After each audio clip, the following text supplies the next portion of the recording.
Hey, Shabbat Shalom, Yasharallah, and the rest of the world and everything. Brother Ezekiel, and this is Brother Chris. Elder Chris.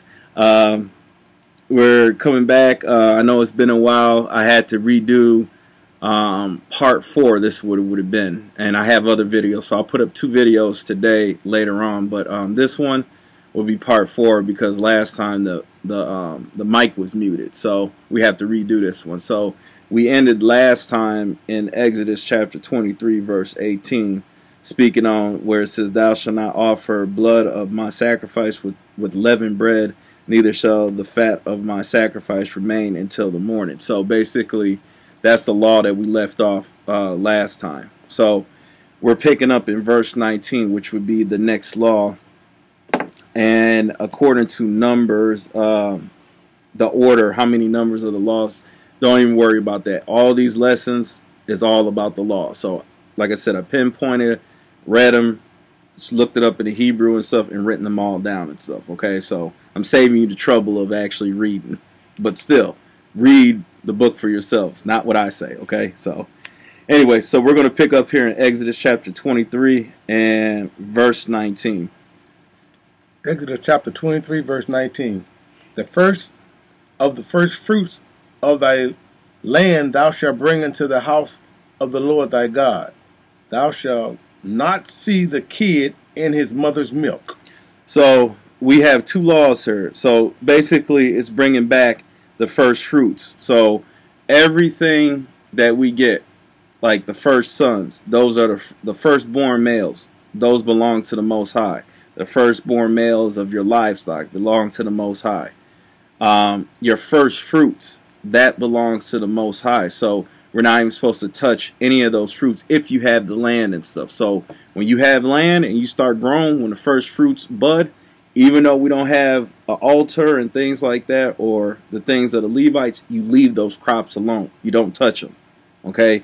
You let them fall once they're done, you know, budding or whatever. And some people will say, well, how am I supposed to eat and stuff and things like that? Like, come on, there's marketplaces, farmers marketplaces all over the place. So don't touch your first fruits, okay? It belongs to the Most High, to the Heavenly Abba, okay?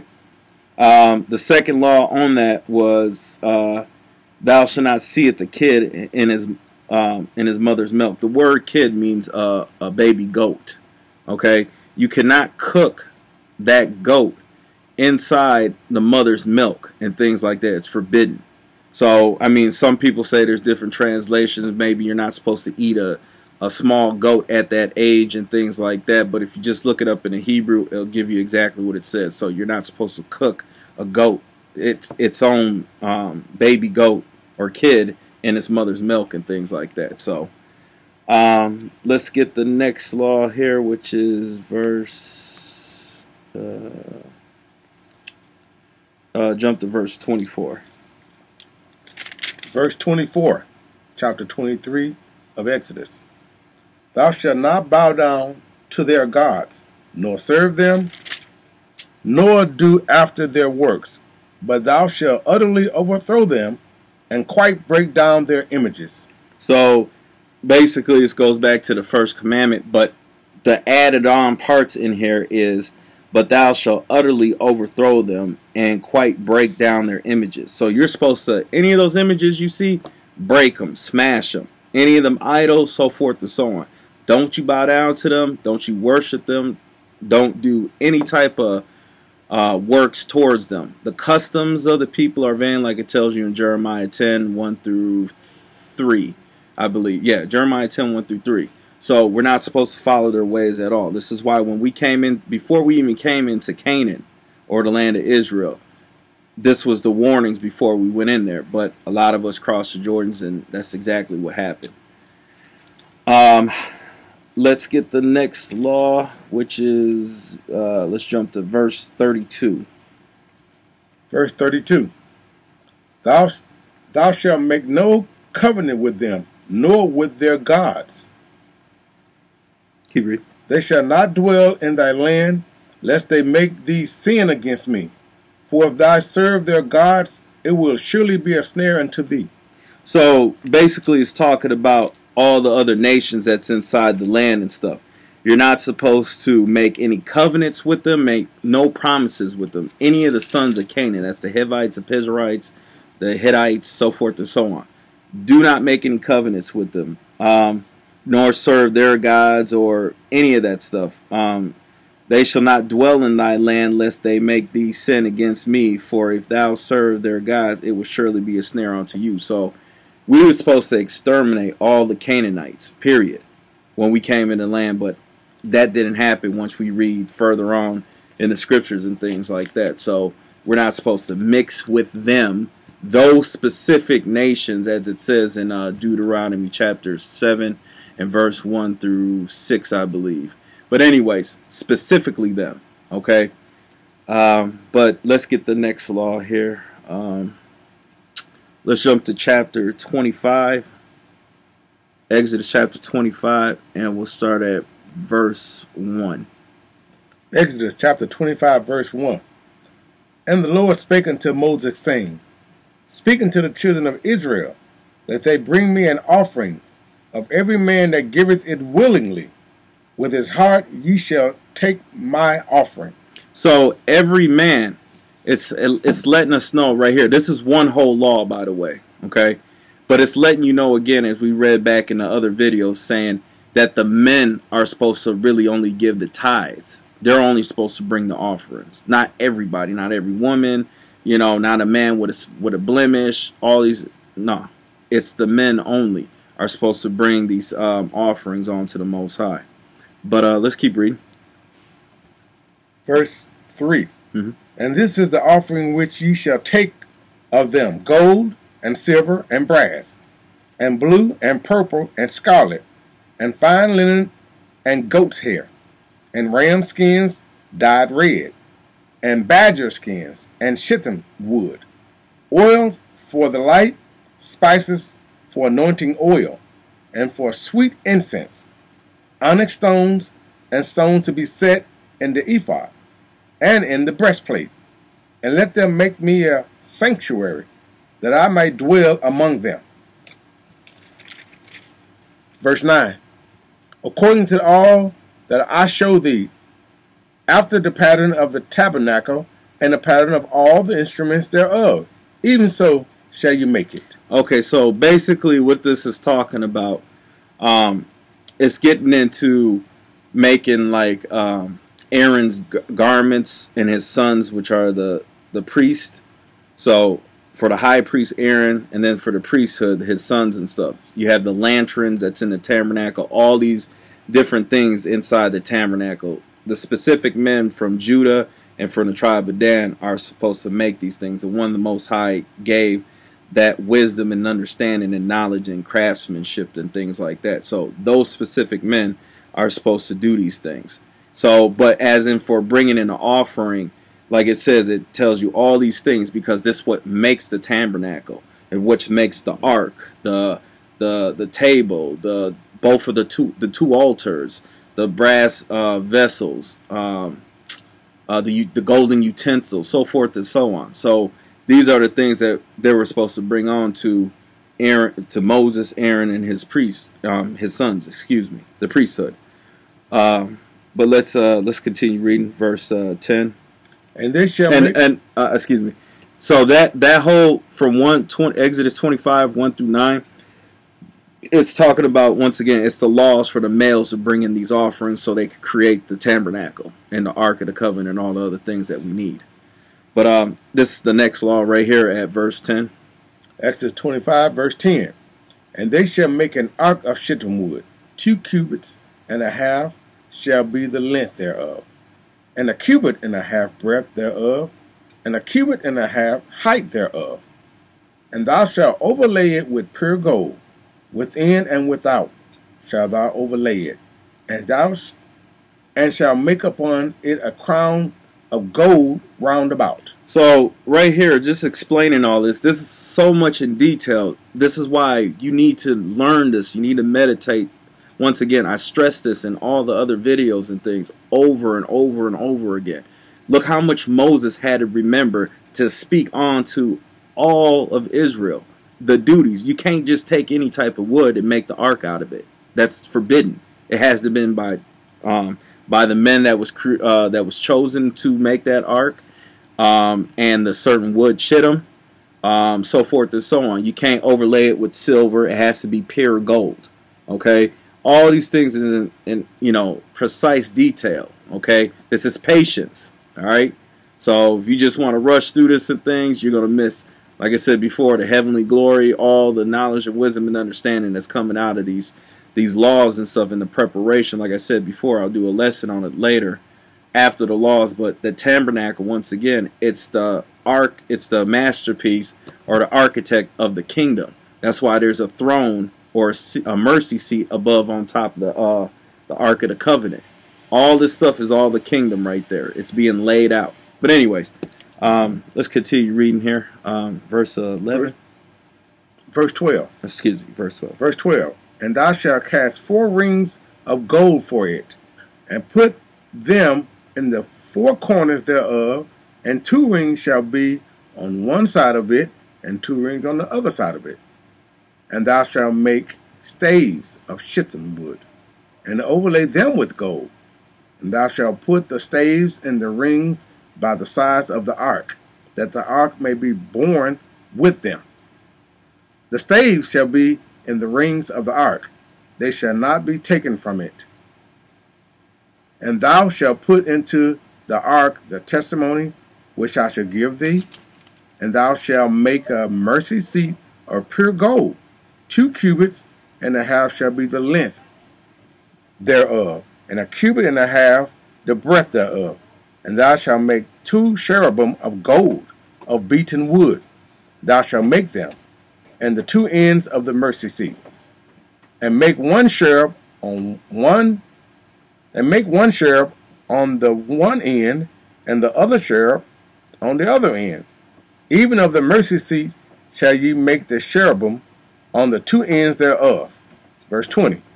And the cherubim shall stretch forth their wings on high, covering the mercy seat with their wings, and their faces shall look one to another towards the mercy seat, shall the faces of the cherubim be.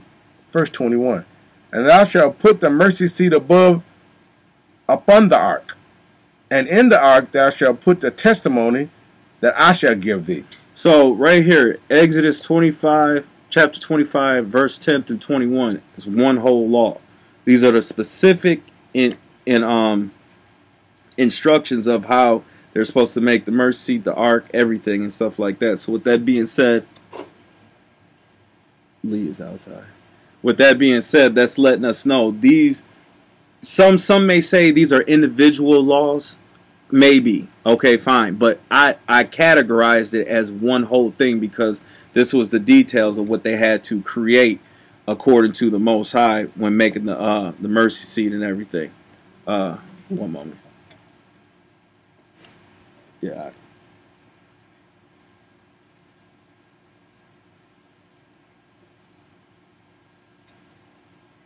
It's a fence with the what it says no dog on it. Yeah. 3845. Yeah, that was the doorbell that was ringing. Okay. Brother Chris is gonna come up there. Okay. Alright, yeah. He's at the door. One moment, y'all. I'll just talk. Don't worry. So basically, like I said again, this is just bringing forth the whole details of what needs to be made according to the Most High. Like it says, the mercy seat. When you had the two cherubims, basically the angels, they're facing each other. They're not above the seat, the mercy seat, and facing the Most High. No, they're facing each other. They don't even look on to the Most High. So you talk about some discipline and things like that. They have to be facing the each other. They can't even look at the Most High. Okay, and that was at one point where Lucifer, Satan, or however you want to say it, Lucifer was up there at one point. So let's get the next law. We got Exodus chapter 25 and verse 23 down to 29. Exodus chapter 25, verse 23. And thou shalt make a table of shittim wood. 2 cubits shall be the length thereof, and a cubit the breadth thereof, and a cubit and a half the height thereof. So this table that it's explaining is talking about for the utensils, where they put like the showbread, they put the golden utensils, so forth and so on. This what goes inside the I believe the holies of the holies, which is right by the Ark of the Covenant, not the outside part where there's another altar and stuff. So, but we'll get into that in a second. But go ahead. Verse 24. And thou shalt overlay it with pure gold, and make thereunto a crown of gold round about. Verse 25. And thou shalt make unto it a border of a handbreadth round about. And thou shalt make a golden crown to the border thereof round about. And thou shalt make for it 4 rings of gold, and put the rings in the 4 corners that are on the 4 feet thereof. Over against the border shall the rings be for places of the staves to bear the table. And thou shalt make the staves of shittim wood, and overlay them with gold, that the table may be borne with them. And thou shalt make the dishes thereof, and the spoons thereof, and covers thereof, and bowls thereof, to cover withal of pure gold shalt thou make them. See, so let's stop right there. So you have the staves. That's all. Everything's made out of shittim wood. No oak. No what's the other woods? Pine. No pine. No palm trees. It's straight shittim wood. So there's no mixing. That's where there's another law where it says you shouldn't even cross. You're not supposed to mix anything or cross splice anything, fabric, so forth and so on. This is how detailed it is. It's not 14 karat gold. It's not 20 karat gold. It's 24 karat. It's pure gold. There's no silver. There's no copper, brass mixing. No, this is precise work. So this is very detailed. This is why we have to study this book to the end, literally. In details, you have to be diligent with this. And we could see this as what Christ did, also what Moses is doing. Okay? Let's get the next law here. Verse 30. Chapter 25, verse 30. And thou shalt set upon the table showbread before me always. See that? Always. Showbread. That's unleavened bread. Okay? No leavened bread. It's always unleavened. Showbread. All the time is supposed to be up there. Okay? Let's get the next law here. Verse 31 through 40. Chapter 25, Exodus. Yes, sir. Verse 31. And thou shalt make a candlestick of pure gold. Of beaten work shall the candlestick be made. His shaft and his branches, his bowls, his knobs, and his flowers shall be of the same. And 6 branches shall come out of the side of it. 3 branches of the candlestick out of the one side, and 3 branches of the candlestick out of the other side. 3 bowls made like unto almonds, with a knob and a flower in one branch, and 3 bowls made like unto almonds in the other branch, with a knob and a flower. So in the 6 branches shall come out of the candlestick.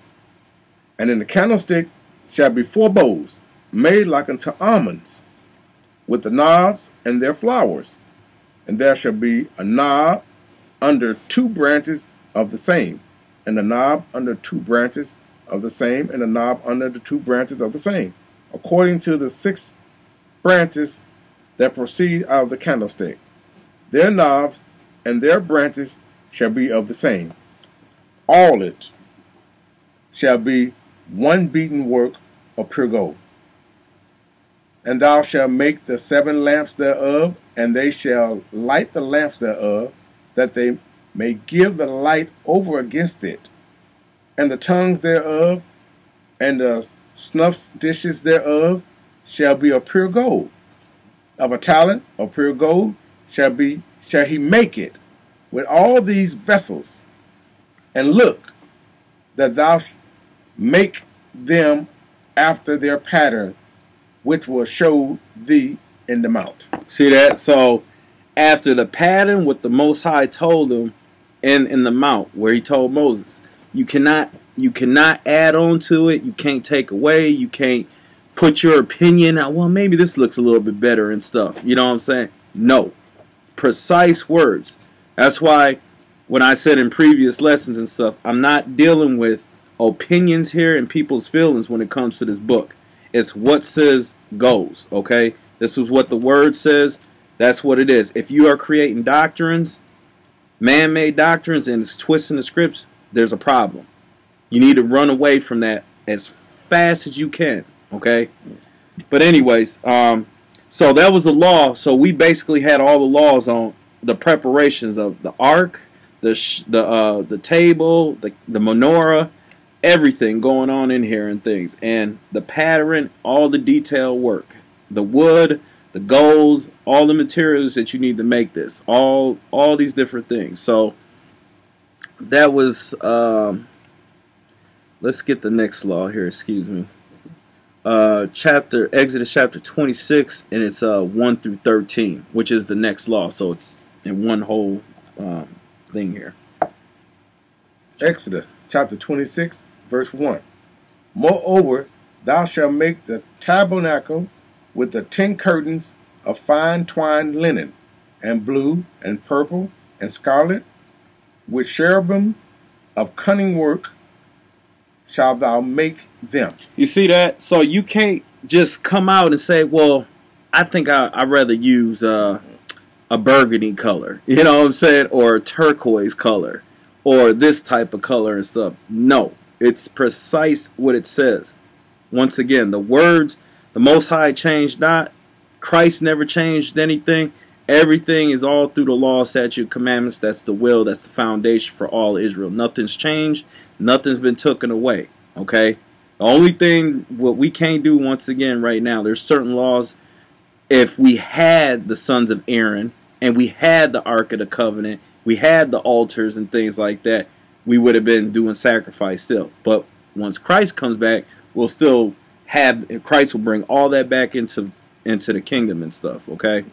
Because we know that the Ark of the Covenant is up in Mount Sinai somewhere when Jeremiah and some of the brethren put it in a cave and stuff and stopped the door, and then they left and stuff. But as soon as they got further on, they forgot to mark the way. So Jeremiah was mad at them. It's like, dude, we're not going to see the ark until, you know, the time that the Most High sends Yeshua down, or Jesus Christ, or Yeshua, or Yahushua. So let's continue reading. Verse 2. Exodus chapter 26, verse 2.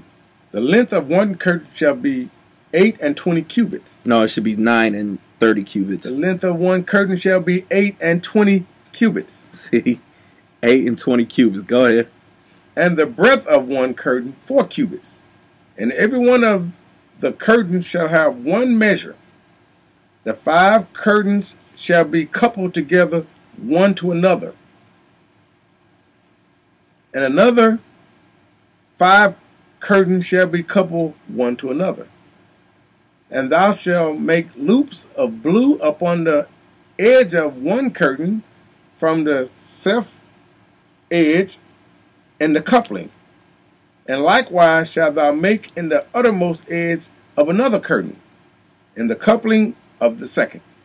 50 loops shalt thou make in one curtain, 50 loops shalt thou make in the edge of the curtain that is in the coupling of the second, that the loops may take hold one of another. And thou shalt make 50 taches of gold, and couple the curtain together with the taches, and it shall be one tabernacle. And thou shalt make curtains of goat's hair to be the covering upon the tabernacle. 11 curtains shalt thou make. The length of one curtain shall be 30 cubits, and the breadth of one curtain 4 cubits. And the 11 curtains shall be all of one measure. So, like I said, we're all this stuff is in thorough detail, and like I said, for a later lesson, I'll explain why all these are specific like this. I'll give you a little hint.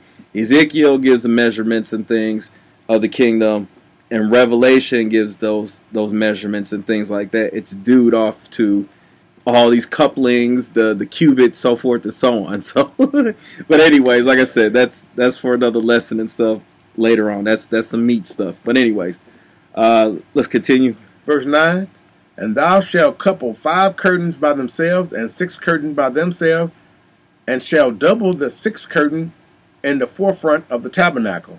And thou shalt make 50 loops on the edge of one curtain, that is the outmost of the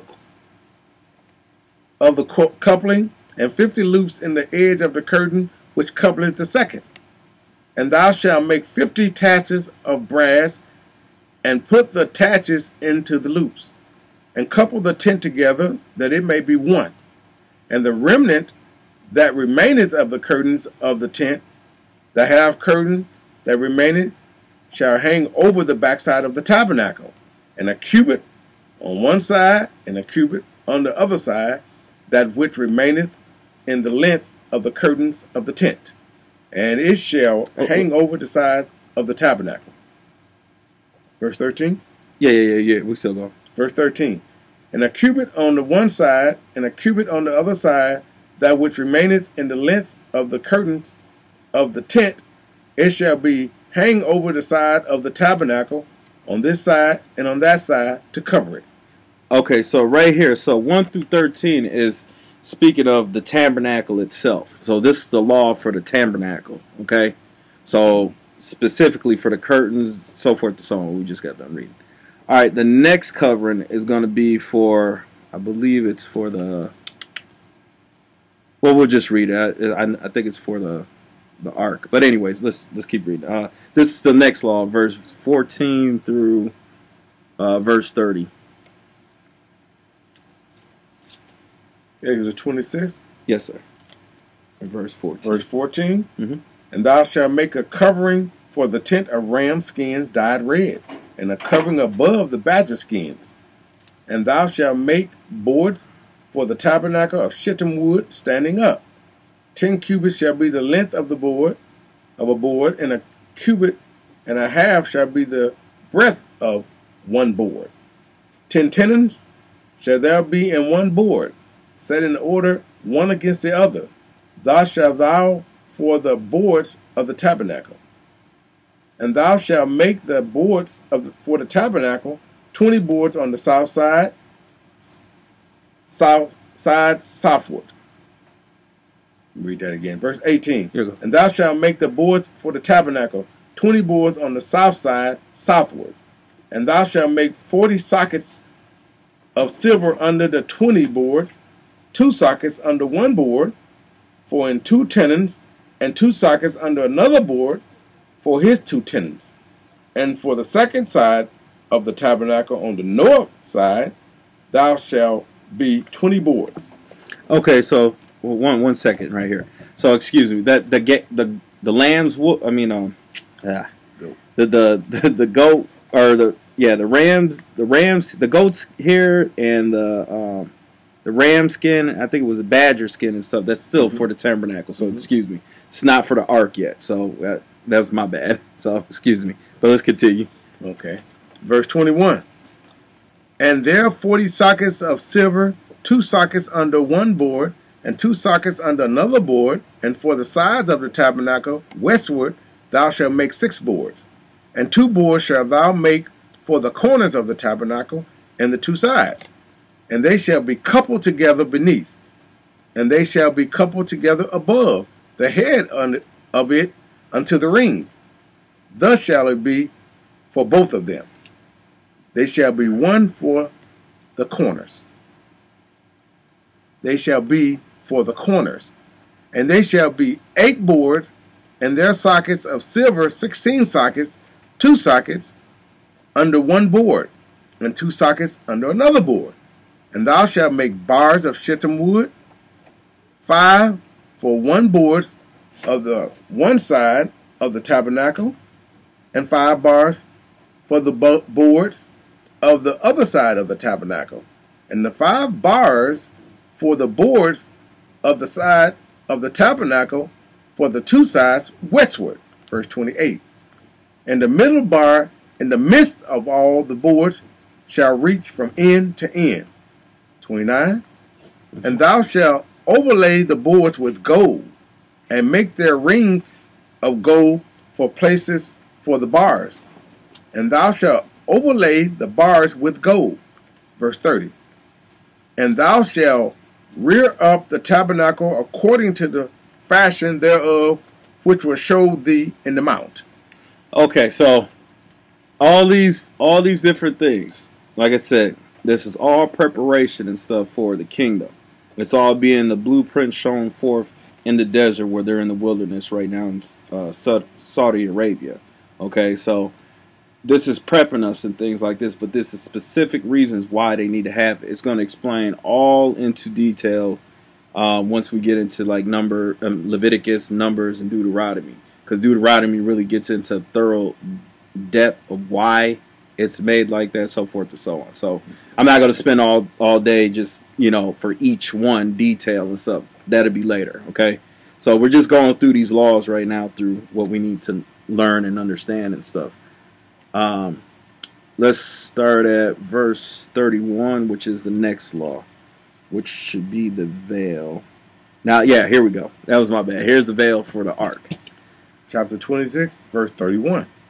And thou shalt make a veil of blue and purple and scarlet and fine twined linen of cunning work, with cherubim shall it be made. And thou shalt hang it upon the 4 pillars of shittim wood, overlaid with gold.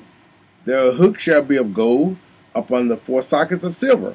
And thou shalt hang up the veil under the taches, that thou mayest bring in thither and thither within the veil the ark of the testimony.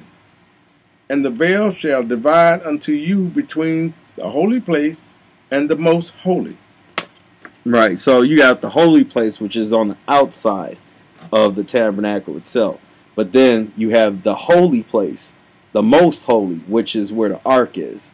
Okay, and only Aaron and his sons could go in there. Nobody else. Well, Moses at this time can, but nobody else can go in there. So there's specific sacrifices. You can only bring certain things into that inner part. And then you have the outer part courtyard, because there's another altar out there. That's for all the burnt sacrifices and things like that. And then you have more. It's all laid out. You have more layers on. That's why I was talking about the boards and things like that. So, anyways, let's continue. Verse 34? Yes, sir. Okay. Verse 34. And thou shalt put the mercy seat upon the ark of the testimony in the most holy place. And thou shalt set the table without the veil, and the candlestick over against the table on the side of the tabernacle towards the south. And thou shalt put the table on the north side.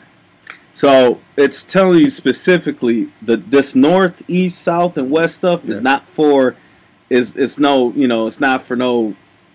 coincidence and stuff. There's a reason why they're like that. Right. Okay. So like I said, everything, and also all this that he's explaining, it's all up in the heavens already. This is the same exact setup that's up in the heavens, like when the angels go on to pour on to report to the Abba, to give our prayers and things like that. It's like an odor, as they say, and things, and they put it on the altar, and the Most High smells it and things like that. So it's for him to hear it, or however you want to put it in things. But anyways, this is what it's doing. Like when the Father's prayer goes out, let your will be done on earth as it is in heaven. So everything needs to be done on earth. It has to be the same way up in heaven. Okay. Let's get the next law here. So that was for the veil.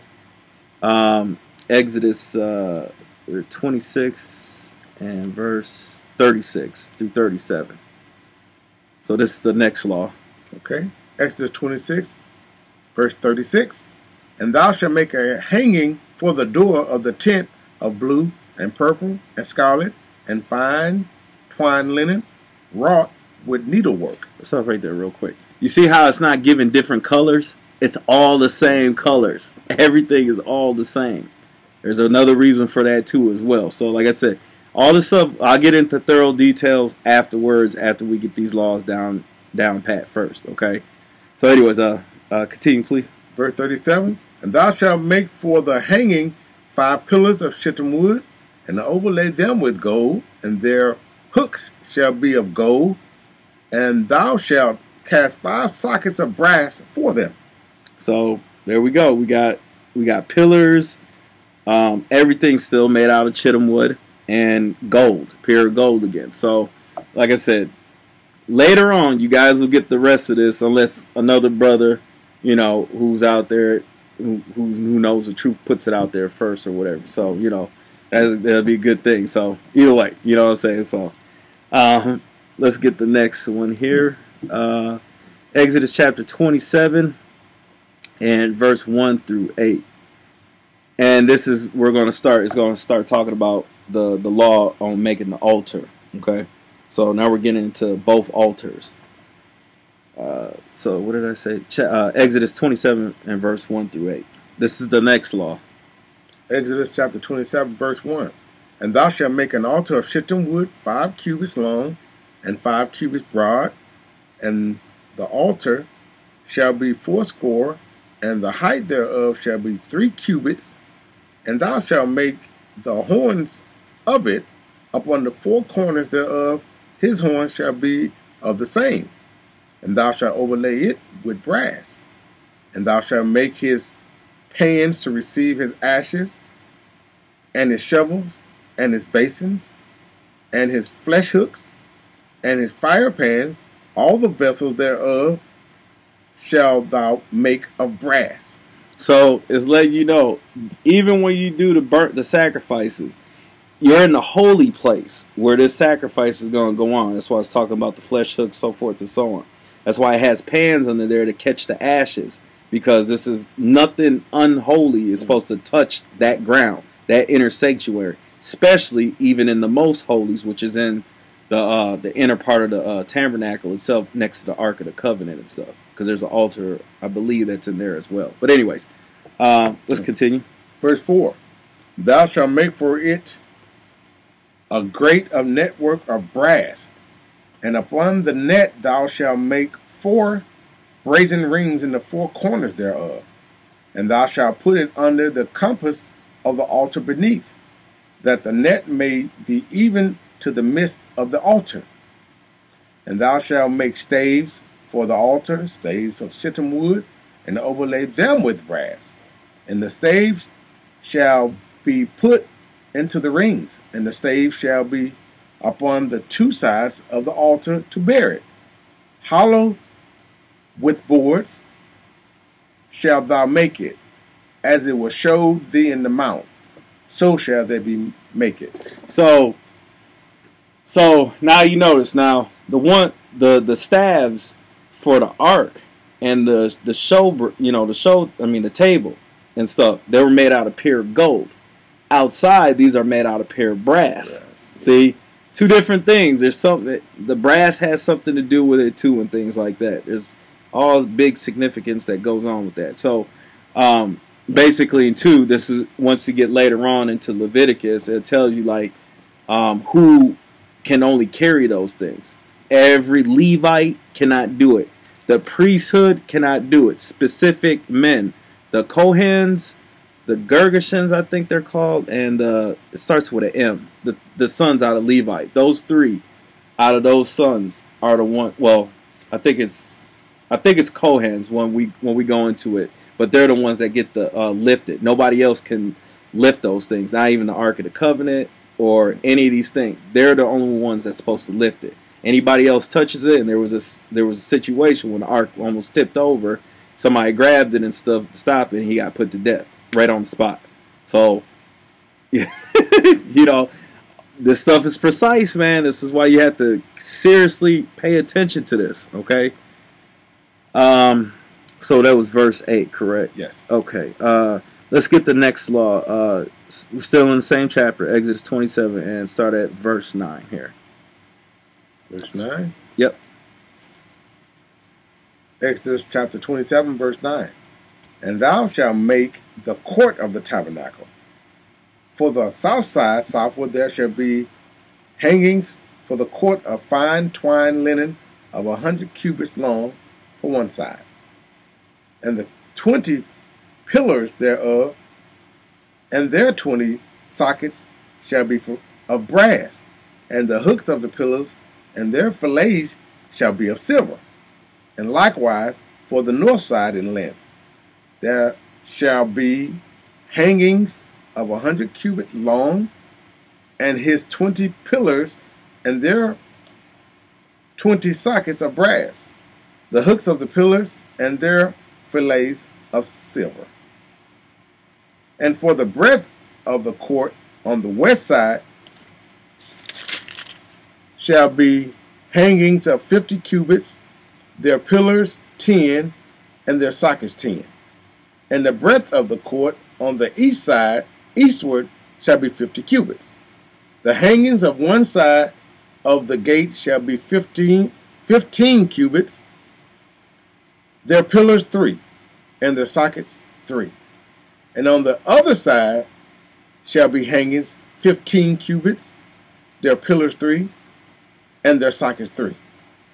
And for the gate of the court shall be a hanging of 20 cubits of blue and purple and scarlet and fine twined linen, wrought with needlework, and their pillars shall be 4, and their sockets 4. All the pillars round about the court shall be filled with silver, their hooks shall be of silver, and their sockets of brass. The length of the court shall be 100 cubits, and the breadth 50 everywhere, and the height 5 cubits of fine twined linen, and their sockets of brass, and all the vessels of the tabernacle, and all the service thereof, and all the pins thereof, and all the pins of the court shall be of brass. So stop right there. So once again, these are curtains. These are all this, the hooks, the sockets, all this stuff is specifically for the sacrifices. They're for nobody to see inward. You know, only certain individuals could come in there depending on the certain issues and things like that. But majorities fall for the sacrifice and things, and these things are holy. Nobody else can't see this. Only the sons of Aaron, the priesthood, okay, and Aaron, and well, in that case Moses. So nobody else could really come into there dealing with those things unless it was for a certain reason and a certain purpose. But they're all sanctioned off like certain areas of things. But anyways, let's get the next laws here. Verse 20 through 21. Exodus chapter 27, verse 20 says, And thou shalt command the children of Israel that they bring the pure olive oil beaten for the light, to cause the lamp to burn always. Now these lamps, I said this before, and like I said, I'm just giving little hints here. When you read in Revelation, it says that the only two, like, no sun, no moonlight is not needed in the kingdom. The only two lights is given is the Heavenly Father and Christ Himself. Those are the two lights. That's the representation of the lamps. Okay, so like I said, this is it's like I said, it's detailed out and stuff, and it's all, you know, it's all created. But that's why it says it will burn forever. Okay, pure olive oil. Pureness, virgin oil. Same thing with the Father is pure, Christ is pure. They shall always light up, and they will always be there forever and ever and ever and ever and ever and ever and ever. Okay, so let's read that one verse one more time again, Elder, please. Verse Exodus 20. chapter 27, verse 20. And thou shalt command the children of Israel that they bring the pure olive oil beaten for the light, to cause the lamp to burn always. Verse 21, In the tabernacle of the congregation without the veil, which is before the testimony, Aaron and his sons shall order it from evening to morning before the Lord. It shall be a statute forever unto the generations on the behalf of the children of Israel. Forever. See that? So, once again, this is Aaron, the sons. This is what they're ordered to do from evening to morning. Not from morning to evening. No, evening to morning. That's how it's supposed to go. Well, because we know evening starts when sun sets. It's a brand new day. Not 12 o'clock midnight. Okay? So, let's get the next law here. We done, what was it, 27, we just did 21. Yeah, 28. Let's go to Exodus chapter 28, and we'll start at. As a matter of fact, you can start at verse 1, but the law starts at verse 3. Okay. Exodus chapter 28. And take thou unto thee Aaron thy brother, and his sons with him, from among the children of Israel, that he may minister unto me in the priest's office, even Aaron, Nadab, Abihu, Eleazar, and Ithamar, Aaron's sons. And thou shalt make holy garments for Aaron thy brother, for glory and for beauty. So, Aaron's sons is letting you know, once again, that's the priesthood. That bloodline through Aaron and his sons and their sons, that's the priesthood 100%. Okay? Now, some will say, well, Christ is the priest and stuff. I understand that. But was Christ wearing a mitre? You know, everybody cannot wear a mitre. Okay? Christ knows he's from Judah, but there's a lot of certain things that he cannot perform, especially when everything comes back into the kingdom. The sons, when we find out who the sons of Aaron out of the tribe of Levite is, once they come in through the kingdom and stuff, then we'll know who they are and stuff. Every one of them, and they'll be performing the same things regularly. Okay. So we got the sons. So verse 3 is the law now. So this is going into making Aaron's garments and his son's garments. Okay. Exodus chapter 28, verse 3. And thou shalt speak unto all that are wise-hearted, whom I have filled with the spirit of wisdom, that they may make Aaron's garments to consecrate him, that he may minister unto me in the priest's office. And these are the garments which they shall make: a breastplate, and an ephod, and a robe, and an embroidered coat, a mitre, and a girdle. And they shall make holy garments for Aaron thy brother and his son, that he may minister unto me in the priest's office. Okay, so let's, verse 5. Verse 5. Yeah. And they shall take gold, and blue, and purple, and scarlet, and fine linen. Okay, so this is making all the garments for Aaron and his sons and everything. So, having that understanding, this is what we need to continue to keep doing according to the laws of the Most High.